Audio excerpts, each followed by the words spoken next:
Searing temperatures already blanketing much of the U.S., set to spike this weekend for our area. It has already led NYRA to cancel Saturday's card at the Saratoga Racecourse. The heat is also going to have an impact on those who work in the food industry. Jackie Slater spoke to them today and joined us now live with how they're preparing for it. Jackie? Jim, Elaine, no races on Saturday, but there are still plenty of people expected to be here in the Spa City. Earlier today, I was talking to some restaurant owners who were predicting a busy weekend anyway. Now with the heat, they say it's going to be even busier, and keeping their guests and employees safe has become a top priority. The National Weather Service has issued an excessive heat watch for Saturday. With combined heat and humidity, it could feel like over 100 degrees outside. Inside, here at Flatbread Social in Saratoga Springs, owner Ryan McFadden says that means big business as people try to find ways to stay cool. Well, I'm expecting if it is as hot as they're saying it's going to be, people aren't going to want to hang out in their yards and barbecue. They're not going to want to be at the track. McFadden says the extreme temps also mean it's time to take extra precautions for staff. Executive Chef Maria Mendez says she and other employees usually drink 4 to 5 of these quart containers of water a day. Some people put a little Gatorade in there, a little Powerade, but not a lot because you don't want to drink a lot of that sugar. Before you complain about the heat, think of these guys. The pizza ovens run at about 800 degrees. There's a fan on the line and they just put in a brand new AC.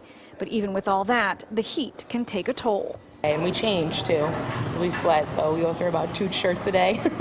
McFadden says bad weather means good business. And this weekend they'll be taking care of guests while making sure they're taking care of themselves as well.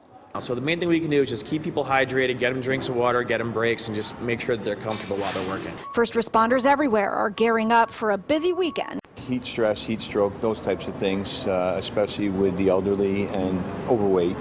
It has an effect on them, definitely. Assistant Chief Peter Shaw says they usually have 10 firefighter EMTs on staff per shift. This weekend, they're adding an extra 2 to help them keep up with the calls. He says for the crews, the key is to stay hydrated and rested, as this gear can be especially tough to deal with in summer months. We're going to have to take some special precautions because with our firefighting gear, of course, it adds weight, it adds bulk, it adds, insulation to us.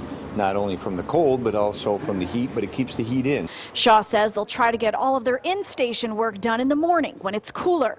Then they'll make sure they're taking plenty of breaks. He also has some advice for you that can help everyone out as well. Check on your friends, check on your neighbors, check on the elderly, and stay hydrated. Hydrate, hydrate, hydrate. Limit your exposure to the heat.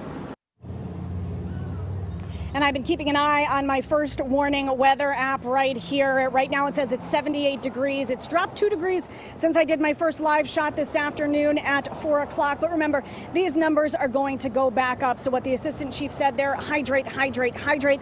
That is some very good advice. Reporting live in Saratoga Springs, Jackie Slater, News Channel 13.